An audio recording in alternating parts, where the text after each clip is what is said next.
Ces temps d'élection, je voulais te parler de l'idéal de l'unité humaine. Donc, c'est un livre de Shiro Aurobindo qu'on ne parle pas beaucoup, parce qu'il ne parle pas de spiritualité, il ne parle pas de Dieu, il ne parle pas d'être psychique. C'est vraiment un ouvrage entièrement politique, où Shiro Aurobindo étudie les rapports entre l'individu et le collectif.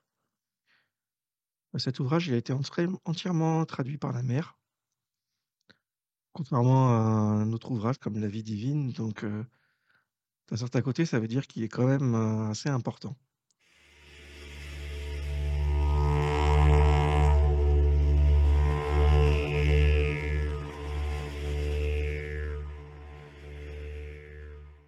Dans ce livre, Aurobindo démontre d'abord comment la nature nous pousse en fait à l'unité humaine, où pour lui c'est un objectif vraiment certain.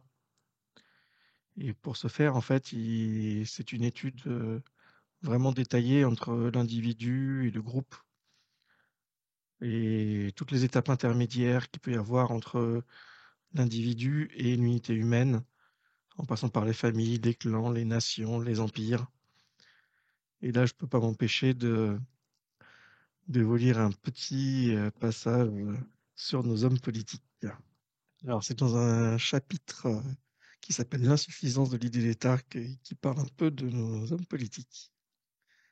Dans tous les cas, il n'y a aucune garantie que la classe dirigeante ou le corps dirigeant représente la meilleure intelligence de la nation, ni ses buts les plus nobles, ni les instincts supérieurs. Rien de tel n'existe chez le politicien moderne, en aucune partie du monde. Il ne représente pas l'âme d'un peuple, ni ses aspirations.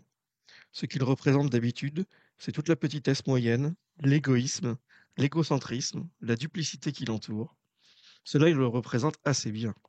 Et aussi beaucoup d'incompétence mentale et de conventions morales, de timidité, de prétention. De grands problèmes se présentent souvent à sa décision, mais il ne les traite pas avec grandeur. Des paroles élevées et de nobles idées sont sur ses lèvres, mais bien vite elles deviennent le bonibon d'un parti. La maladie et le mensonge de la vie politique moderne sont évidents dans tous les pays du monde. Seul le consentement hypnotisé de tous, et même des classes intellectuelles, à cette grande imposture organisée, masque et prolonge la maladie. Après cette petite pique, on va retourner un peu à nous en tant que Sadak sur qu'est-ce qu'on peut tirer de ce livre. Euh, Tout d'abord, Shorobindo insiste sur la différence entre unité et uniformité, et en fait sur un risque où l'unité humaine, où tous les hommes en fait sont asservis à l'unique besoin d'un État mondial. Donc on a réalisé une unité, mais dans une uniformité,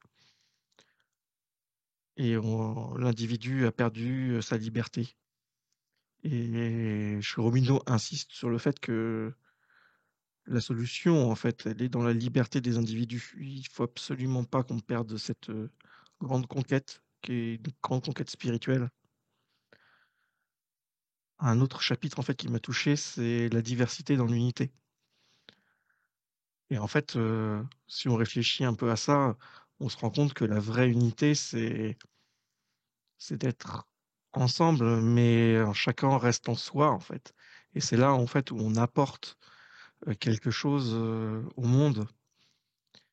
Et ce Robindo a cette même analyse au niveau des nations, au niveau des États. Chaque État, en fait, a quelque chose à apporter au monde. Et en fait, l'unité doit pas se faire dans une uniformisation complète, en fait, où bah, on a les mêmes normes partout, on a les mêmes administrations partout, les mêmes impôts partout, et en fait, on a les mêmes individus partout, où là, en fait, c'est un retour en arrière. Et pour nous, comment ça se passe? Euh, on est chacun ici, tous un peu différents, chacun avec son parcours de vie, mais on est quand même unis par une quête commune, on a un besoin commun, et puis on se retrouve, on se rejoint. On essaye de créer un groupe, on essaye de créer un collectif. Et je pensais à une petite image rigolote où il y a un film qui s'appelle La ligne des gentlemen extraordinaires. Et en fait, nous ici, on est en train de créer la Ligue des Tchadak tout à fait ordinaire. Mais j'aimerais aussi te parler de la force de l'union à travers mon expérience personnelle, ce que j'ai vécu grâce à Emmanuel. Heu, Au départ, c'était un simple mouvement du cœur pour retrouver un ami et puis, ensuite je me suis mis à faire une petite vidéo pour, soulager un ami qui avait une charge de travail un peu importante et donc, voilà, c'était un petit mouvement du cœur et puis dernièrement, en fait, c'est une force formidable qui me tombe dessus. Je travaillais par une énergie immense qui me travaille, qui me porte et puis qui me protège. Une petite voix du mental qui fait, «Mais tu sais Cyril, s'offrir à la lumière divine, c'est pas s'offrir avec le site web». Mais en fait ça marche même très bien. Dernièrement, j'ai vraiment l'impression d'être, dans ce que Windows appelle, le chaton, enfin qui est porté par sa mère. Je comprends rien à ce qui m'arrive, heu, des choses très fortes, se passent en moi, c'est très joyeux, on se sent protégé comme jamais, on comprend rien. Bon, j'en ai parlé avec Emmanuel, lui aussi il comprend rien, mais on sent qu'on est porté par la mer, donc tout va bien. Elle nous amène là où on doit aller. Mais c'est vraiment surprenant et j'ai quand même voulu comprendre à un moment donné, regarder un peu plus ce qui se passe parce que c'est une merveille qu'on vit tous les jours au quotidien et c'est pas habituel. Et en regardant, en fait, j'ai l'impression que c'est comme si le supramental, petit à petit, en fait, il supprimait tous les tracas du quotidien. Bah, toi, tu es là, tu pas le droit d'être. La conscience de vérité, en fait. Tu un mensonge dans la matière, donc tu n'as pas place dans ce monde. Il retire tout simplement. Et on n'est pas habitué parce que la vie, c'est une lutte, en fait. On lutte depuis qu'on est né, en fait. On lutte pour la vie, on lutte pour survivre, on lutte pour trouver un emploi, on lutte pour, dans son travail, on lutte partout. Et là, en fait, c'est comme si à un moment donné, bah, il y avait plus de lutte.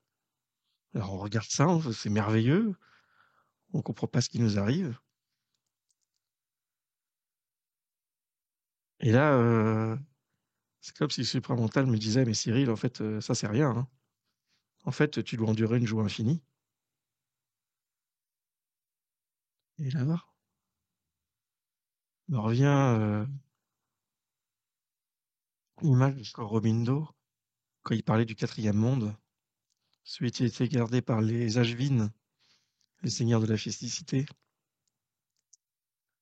Le quatrième monde, c'est le supramental, le monde supramental. Et dans les Rig Védas, en fait, les Ashvin, pour rentrer dans ce quatrième monde, ils faisaient passer une épreuve. Et l'épreuve, que démons ou hommes devaient ou grands sages devaient subir, c'était en fait, ils donnaient plein de joie et en fait, les sages devaient contenir leur joie. Et voilà, moi je suis là et je suis, empli de joie de rencontrer d'autres sadhaks et sadhikas. À certains côtés, quand même une petite peur, une petite appréhension parce que je me dis: «Waouh, tout ça, toute cette joie», parce que déjà avec Emmanuel, c'est une joie immense de travailler avec lui, heu, d'avoir rencontré un frère. Et là, je me dis: «Mais si c'est ça avec, tous les autres sadhaks et sadhikas que je vais rencontrer, mais c'est pas possible, je vais pleurer tout le temps». Il y a une voix qui dit: «Mais t'inquiète, t'inquiète, on est en train de te rendre plus fort, tout va bien se passer». Donc voilà, je commence à voir la joie, d'une unité entre sadhaks. Je sens que c'est une, réalisation merveilleuse qu'il y a à faire et qu'on est en train de faire ensemble. Et pour conclure, je me rappelle un petit mot où le divin s'est divisé pour avoir la joie de se retrouver.